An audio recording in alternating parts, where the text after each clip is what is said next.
Darujhistan, the city of blue flame. Our eyes turn south to the last free city as we move further along in Gardens of the Moon.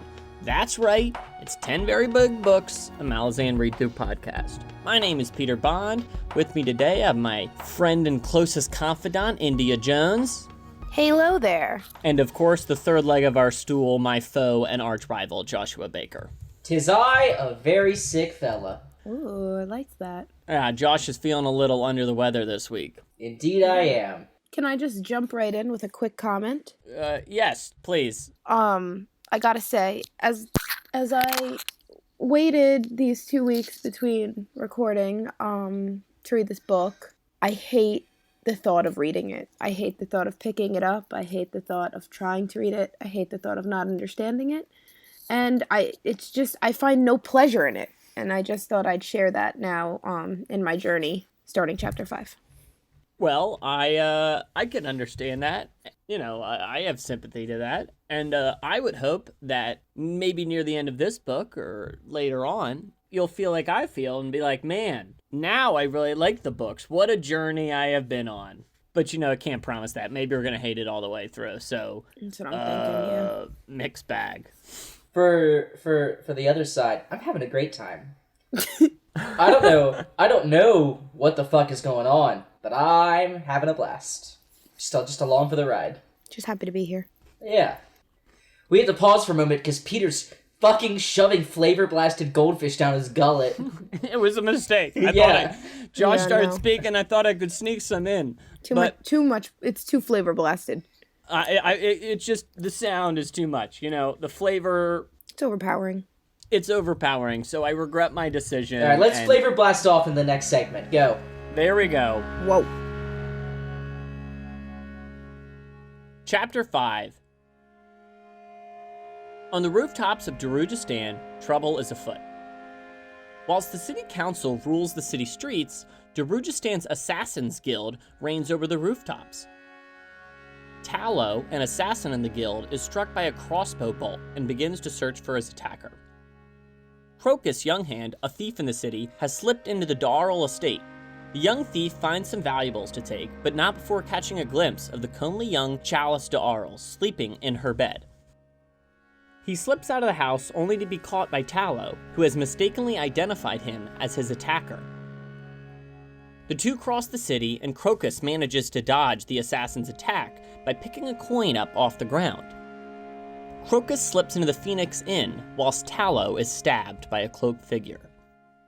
Elsewhere, Kruppe, a large man, wanders through his dreams, speaking within himself about the future and foreseeing a spinning coin coming to Darujhistan.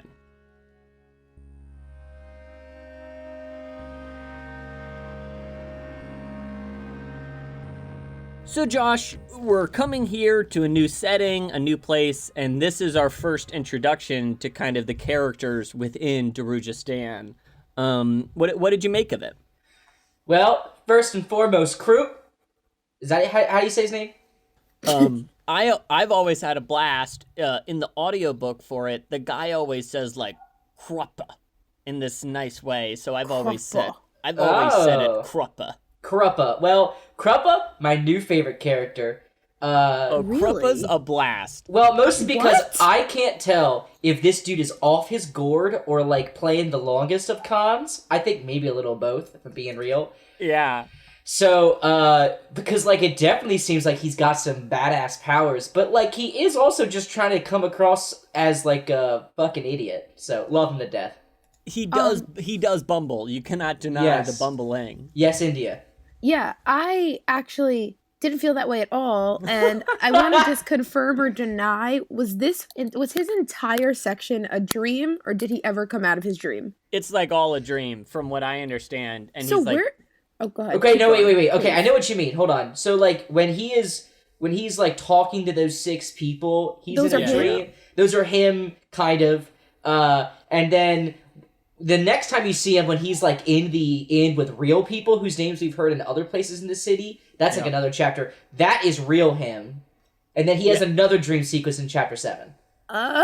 Exactly. Yeah. He is a real person, but from what I've understood, because funnily enough, India, this only made sense once I read it explained to me elsewhere. Yeah, Josh pretty much nailed it on the head because I guess he is a genius. A cheater, you mean? What? It's like it seems like he's like talking to aspects of himself almost. That's Right. how. Yeah. Yeah, because didn't he hang one of the aspects of himself? It looked like that, right? Like he doesn't It talk was- about it. Yeah. Yeah, He that was saw, sick. It was like a figure, and he was like, "Yeah, there's no place for you here, sir." Kruppe Yeah. has a rich internal life, you know. Yeah, that was sick. India, No, what go did you ahead. think of some of the ne'er-do-wells who are on the rooftops of Darujhistan? The The what? ne'er-do-wells, you know. Bad boys. You're bad boys. Crocus or the Assassin's Guild, you know, all these bad boys that are hanging out. The guy who died, I didn't understand Crocus, the separation of Crocus and him at first. Like, they just Sure. randomly went into Yeah, a whole same. new guy, and then they used his name, and I was like, what? And then I was like, are they interchangeable? Okay, I like Crocus. He's the 17-year-old, right? Yeah, Him I like. he's a I young think that thief. he's adorable. Yeah, like, I don't know what he looks like, but I'd imagine that he's just like a little guy, just, out here. A cutie. Yeah, and then he saw the girl naked and got embarrassed, Yeah. even though he sees whores all the time. Yeah, I think that's, yeah, I like that too. I like his little I don't know, it's kind of a like, He seems to be happy-go-lucky. If I don't yeah, know. in a way, naive almost, you know, like Yeah. Yes. yeah, he's boyish, right? Can I real quick hop back on Talos? Sure. Do you know, if there's one thing I love, it's getting introduced to a character and them immediately dying. Dying out of literally, I was like, this can't be serious. Like, I he's was like, gonna oh, make it. this He's Talos got guy it. seems like a badass. Yeah, ew. Nope, he's dead. That's so Um, funny. That's so funny because, you know, after I moved on to the second book, I was like, well, I never need to touch this book again. So it's been a second since I read the book, so I get to it, and I'm like, Tallow, man, I have no memory of this character whatsoever. And then that quickly was resolved. I was like, I see why I do not remember this And that's particular. why. And that's something that'll happen throughout the series. That will, like, you'll only duck into a point of view for just a little bit, and then there are kind of, you know, other characters who you spend a lot more time with. Gotcha. Well, like, once I understood that they were just, like, going back and forth by paragraph, I kind of liked it, because he would, like, Tallow, or whatever his name, would do something, like, in the part where he heard something, and then it was actually the other guy, not the bad guy, and then he was like, oh, I dropped something, picked it up, and heard something over his head. I liked that part. But that's it. It's the only thing I liked. And also Crocus, and the dream sequence was all right. The dream, no, I didn't like the dream sequence. I thought it was weird, and then I really like the dream sequence, but to me, what I think about the whole chapter is, like, I really, really liked it, but part of me also understands how it would just be very confusing. Well, and I like to clarify, I started reading, the chapter starts with Kruppe, right? Yeah. Okay, I started reading this chapter one night, and I literally I realized when he started talking to himself, I put the book down, I went to bed. and then like 3 days later, I started the chapter over. I was like, all right, I'm in a better place. I know where this is going. I'm ready to really read each sentence. and then what else did I want to mention? Oh, go ahead. I have to think. Crocus picks up the coin, which is kind of another, you know, when we were back in Pale, we heard both Danois Paran and Tattersail heard the spinning coin, and Perrin met Opan at the Gate of Death. You know, a lot of coin imagery. And any thoughts about that? I didn't even put that together. I did not even think about that when a coin dropped. Well, but now I know. Yeah. And then the chapter ends with Crocus going into the Phoenix Inn for a brief reprieve. Oh, pause. Yeah, I forgot a question and I just remembered. I have some shit. What's up with Crocus's family being very chill about him blasting into the middle of the night and, like, running through the house, and they're just kind of cool about it? And also, his uncle, that's gotta come up more, right? He's just casually like, yeah, my uncle has alchemy. Also, is there, like, a monster in his house or something? Some sort of, what's up? I like that, but also part of me feels like it's a little bit of, like, kind of exposition that's kind of like, oh, he's running away, and he just bumps into his uncle, who also, by the way, and he continues to run away.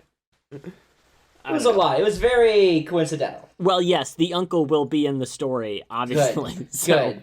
Can we get a quick definition for ascendant? Didn't we talk about this last We week? didn't talk about it last time. And so these are the saints? Yeah. Well, yeah. Okay, great. Just wanted to clarify that was still relevant. They're mortals that become, like, they ascend, you know? Yes, they're like kind of gods. Yeah. Got it. Just making sure. Like Arnold Schwarzenegger. Sure, Precisely. something like that. Yeah. All right. Sorry. Just needed to clarify that. Let's move on. Terrific. Well, as Crocus took a break at the Phoenix Inn, let us take a break as well. Did you like that? No. Nope. Well, I don't see either you jumping up to the bat. Here, I got it. All right, yeah, let me hear you. Oh, yeah. We'll be right back after a word from our sponsors. We don't have any sponsors. What are we doing? Benny Hill. Okay. Do the sponsor spot? This week's... Don't you dare mention Casper. Don't you dare. Hey, like, I'm gonna mess those pieces of shit. $800 for a mattress? This week's podcast is not brought to you by Casper. They're a bunch of Hortnos. If they sponsor us, it'd be great. Bye. That's all I got. I'm sick. I'm losing steam.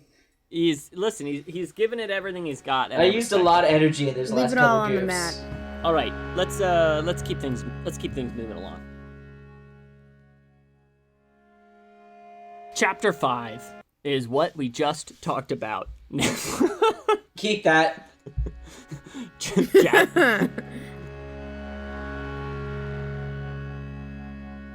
Chapter 6. Circle Breaker stands guard at a city gate. He is the city guardsman acting as a spy for the Eel, the anonymous puppet master behind many in Darujhistan. The spy Circle Breaker watches a councilman leave the city. The councilman is Turban Orr, a member of the city council wishing for Darujhistan to declare neutrality. The city council is squabbling over this. Other councilmen feel it is futile or do not wish to support it. To try and gain political support in the city, he has come to High Alchemist Baruch to try and gain support of Darujhistan's wizards. However, before Turban Orr has arrived, Baruch has had another visitor. A great raven from Moonspawn named Crone has come to speak to Baruch. Crone finds him as he reads a letter from the Eel. The great raven has come to herald the arrival of the Lord of Moonspawn. Turban Orr and Baruch now meet. They squabble over the declaration of neutrality. The vote comes in but 2 days. They both speak of the slaughter in Pale and worry that the same may happen to their beloved Darujhistan. Finally, Baruch rejects the declaration and Turban Orr leaves. Ralik Nam, an assassin, waits on the rooftops of Darujhistan. He has been watching the Lady Simtal and her lovers, taking notes of the many politicians to come through her door. Sitting with a crossbow, he spares Simtal and kills her lover, the Lord Lim. He hears a spinning coin. Afterwards, Ralik Nam heads towards the Phoenix Inn, but not before speaking with Ocelot, leader of his assassin clan. The assassins believe outsiders have come to wage war on them. Many suspect the Imperial Claw. Back with Baruch, the Lord of Moonspawn arrives. Animander Rake, a member of the Tistiandi. He speaks of Moonspawn's strength. The fortress lies south of Darujhistan, with nothing but children and elders within. The sorcerers of the city were sent north, for Animander was unprepared for the attack by the Malazan. Animander Rake and Baruch make an alliance, after Baruch agrees to surrender any wizards to him that deserted before the Battle of Pale. Finally, at the end of this long night, we see the Phoenix Inn. The thief Crocus Younghand, the assassin Ralik Nam, and Kruppe are all playing cards together, along with Murillo, a noble, and Coll, a passed-out drunk.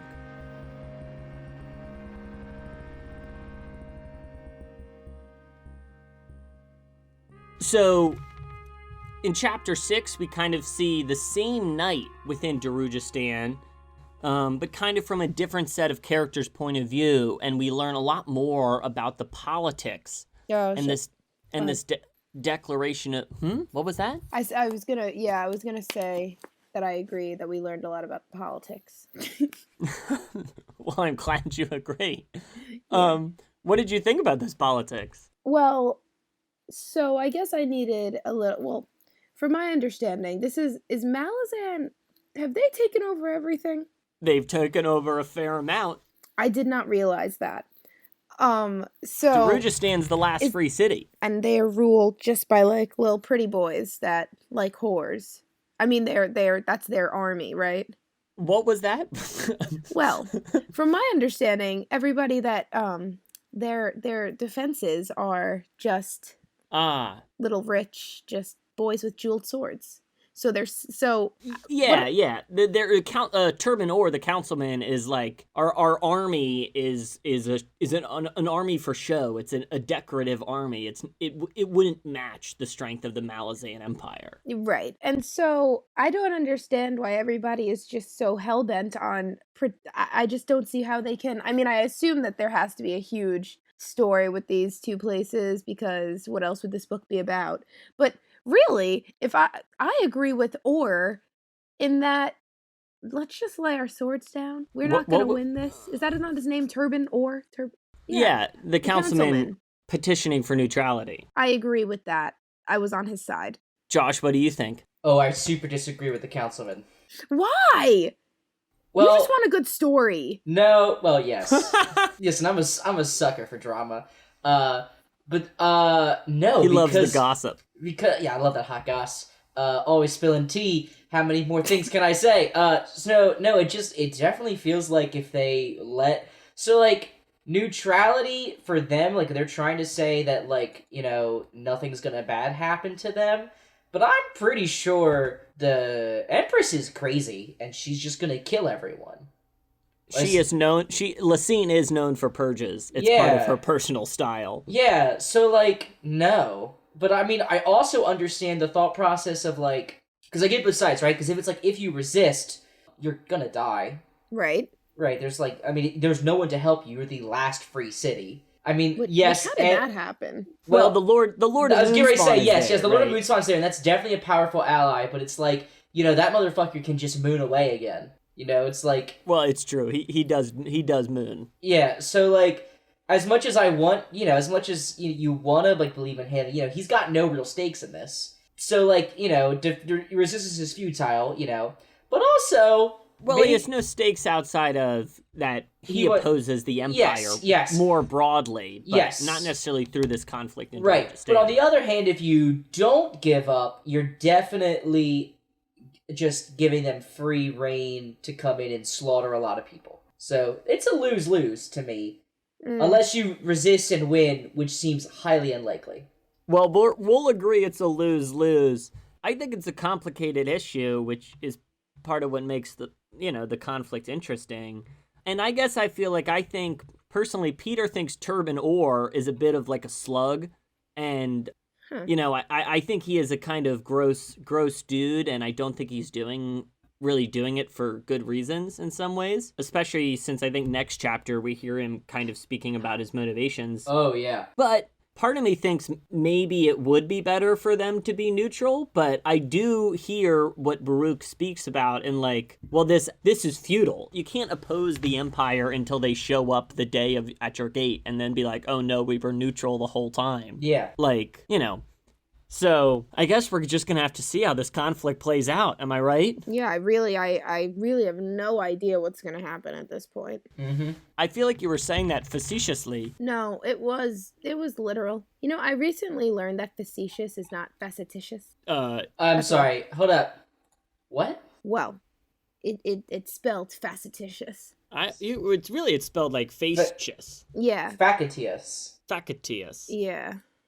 No, I totally get you. Listen, I can't ever complain about how people pronounce it, considering in the 8th grade I got in front of the class to read about the Great Compromise and got fucking roasted alive by my 8th grade social studies teacher. I'm looking at you, Miss Richardson.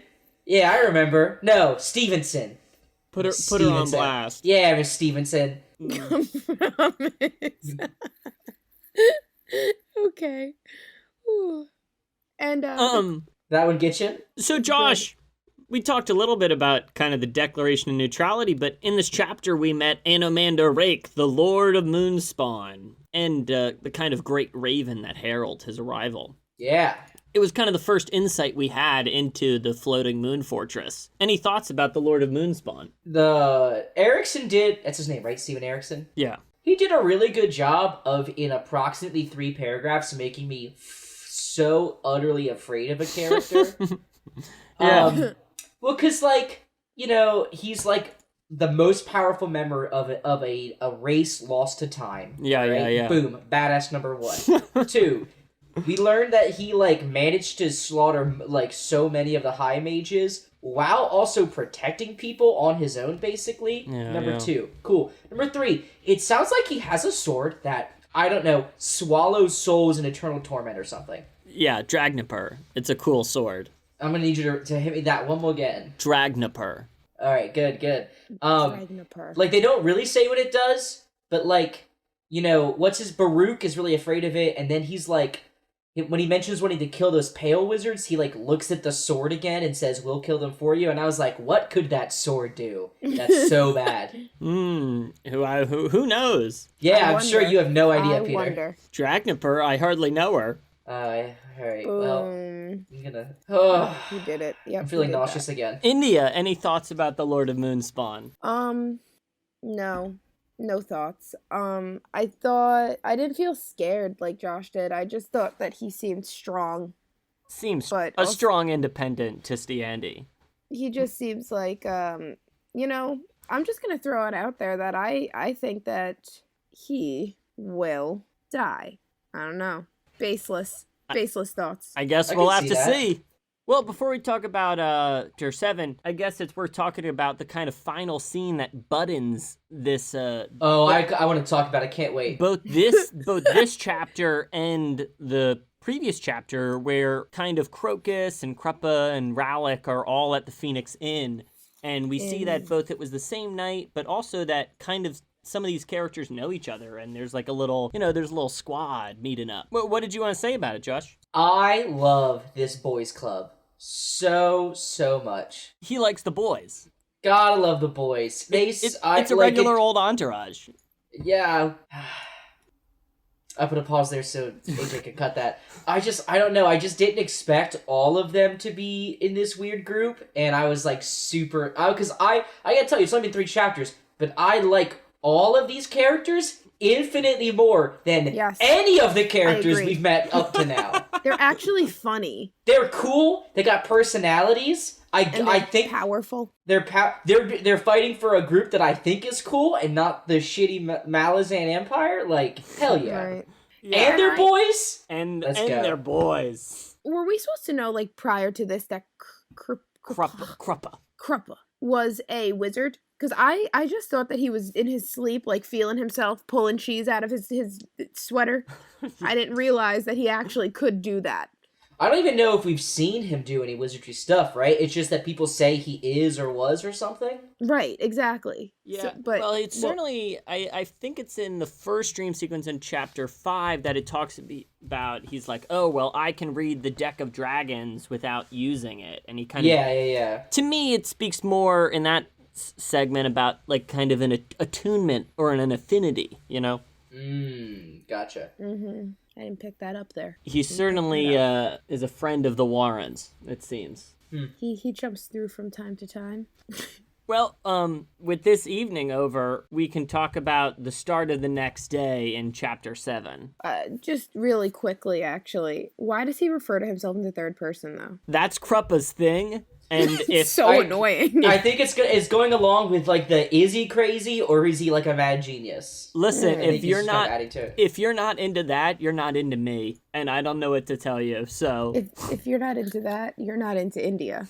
You're not into Peter. We got to talk in third person now, guys. And Peter is going to start talking that way. Josh isn't. Chapter 7. Kruppe again wanders his dreams, meeting Coll, an elder god. Circlebreaker wanders after his shift. We learn of the political strife of the city. The declaration of neutrality has failed. It seems as if the Lord Lim's untimely death has stunted the political growth of the declaration. Councilman Turban Orr is visiting the Lady Simtal. Orr believes the best path forward is peaceful Malazan occupation, and wouldn't mind becoming a Malazan High Fist and seeing some Darujhistan nobles culled along the way. Murillo, a noble gadabout from the Phoenix Inn, is having an affair with Turban Orr's wife. Together, they speak of the impending fate, and Murillo even acquires some invitations to the gathering. Murillo wishes to keep his affair a secret. From the balcony of the Orr estate, he sees Ralignam dressed garishly. The assassin walks on the street, hoping to bait out the outsiders meddling with the city's assassins. He catches Crocus Younghand prowling around the estate and threatens him not to rob Councilman Turban Orr. Crocus agrees, touching the coin in his pocket. Crocus then heads off to try and track down the pawn shop where Kruppe has stolen the valuables he had lifted from the Darl estate. Crocus has become quite smitten with Chalice Darl. Kruppe meets with the High Alchemist Baruch. We learn that Baruch has many allies, including Murillo, Coll, and Ralignam. Together, Kruppe and Baruch speak of the Assassin's War on the rooftops of Darujhistan. The Malazan march towards the city and Opan's influence on the city. They decide it's important to keep a watch on the coin bearer, Crocus Younghand.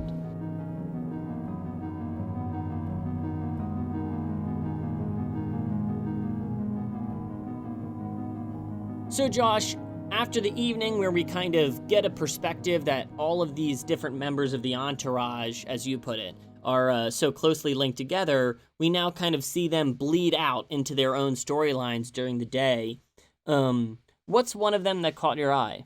Well, I was very interested to learn about Murillo. He was the one person that we hadn't seen in the previous chapter. Really, he just kind of was he there in the Phoenix Inn. Yeah, gets a plot we hear his line. name a couple times.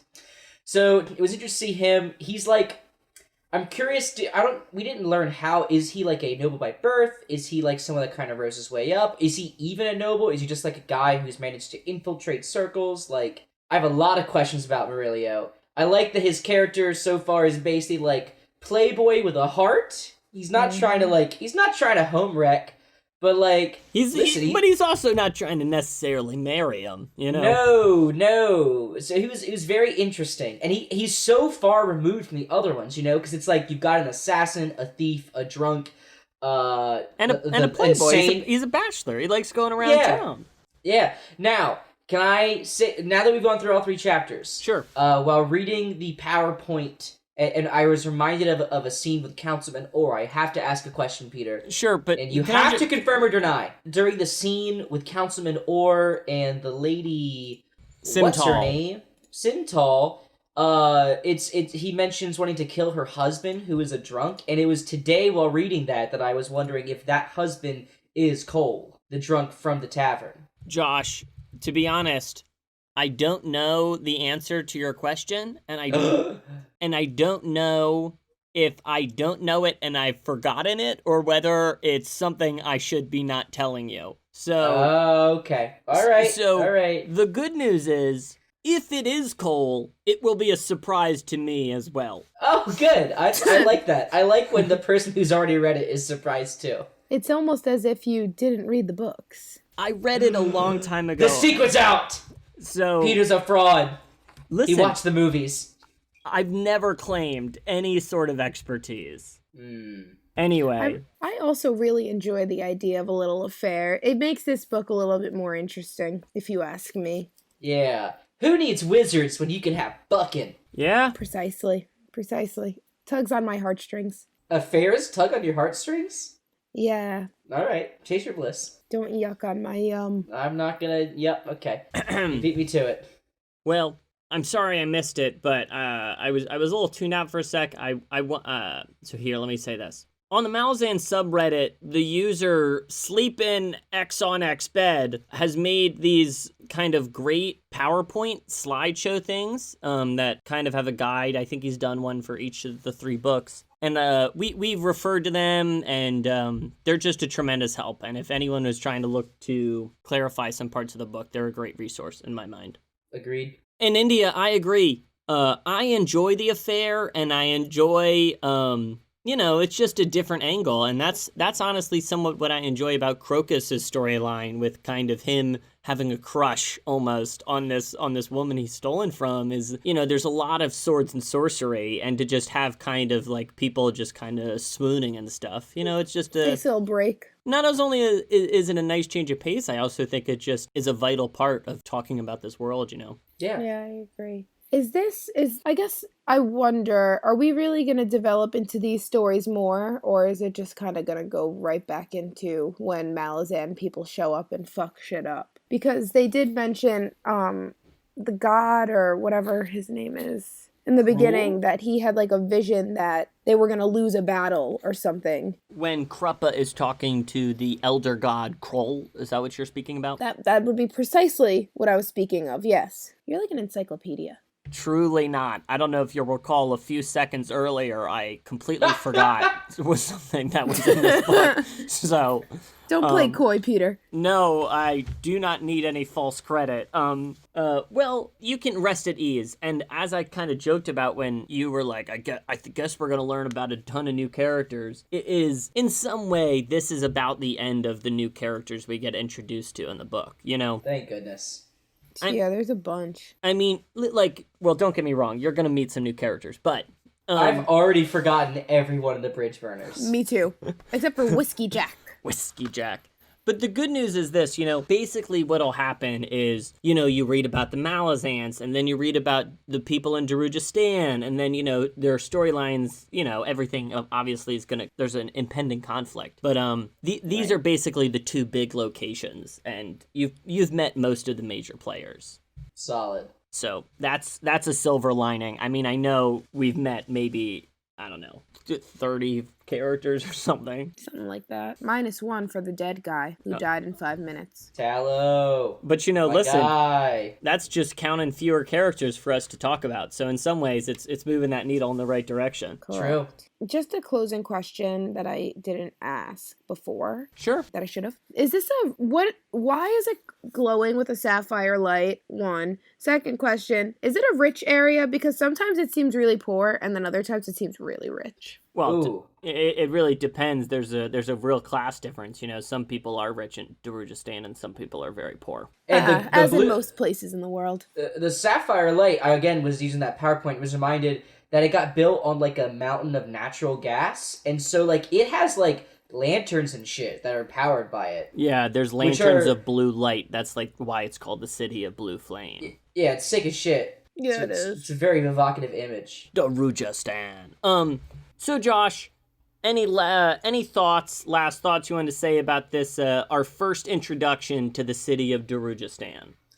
I like everyone here more than I liked anyone in the first 4 chapters. Fuck the bridge burners. Darujhistan for life. India? I too stand with Darujhistan, but mainly I stand with Crocus, and I'm just excited to Stop. How is their battle cry not "We Darujhistan together"? So, as always, you can send us an email at 10verybig-books, and we're on Twitter, same place. You know, tell a friend, you know, we're, anyone's looking for help on the books, here we are. You know, going forward, we're gonna go read about, we're gonna go back and talk about the squad of bridge burners headed towards the city to help sabotage it and take it for the Empire. India, do you have any predictions for what the bridge burners are going to be doing once they get to Darujhistan? I think the bridge burners are going to be burning bridges, baby. All right, a little broad. Josh? Well, first, I just want to say I can't Darujhistan for the treatment of my incredible jokes, and I'm livid. I do stand with Josh. I very much Daruja can. All right. Oh, wow. That was a pretty good Daruja slam. All right. Okay. My prediction is that we're gonna, I don't know, I mean, imagine by the end of this book, there's gonna be some conflict between these two groups of characters that we know. Wow, what a safe prediction, Josh. Yeah, I imagine the next episode, I imagine the end of the next, I didn't say episode, I'm tired. It's like the end of the next chapter. It's like, I believe. It's like Word TV. Am I right? All right. No. Well, I thought I was funny. I guess fuck me. Yeah, fuck off. I think at the end of the next chapter, I think the very end, the bridge burners are going to meet one of the characters that we met these 3 chapters. That's my prediction. Now, see, I like that. That's a good prediction. Not this, they're gonna burn a bridge. All right? Okay, fine. All right? Well, I mean, that's a really also broad prediction. Make a Crocus prediction. What do you think's happening with Crocus? I think that Crocus is going to turn over a new leaf. He's going to start pursuing this woman. He's going to use his thief powers for good. Do you think he's going to take the... Never mind, my jokes are ruined. So... Well, in that case, we'll see you guys next week. Yeah, so next week, we're going to read all of The Mission, Book 3, which is going to be chapters 8, 9, and 10. So, I'm looking forward to it, and tune in then. Goodbye! Bye. Bye!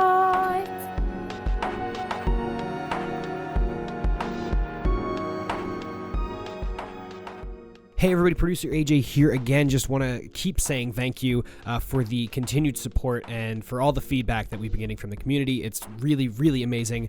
We also want to thank Dan Gesrick for making our logo. You can follow him on Twitter at Dan Gesrick for the hottest Game of Thrones takes. And the music from the show comes from Amaranthin's album Simulant Rain, which you can find on Bandcamp. Links to their pages will be in the show notes, and 10 Very Big Books will be back in 2 weeks. Thanks for listening.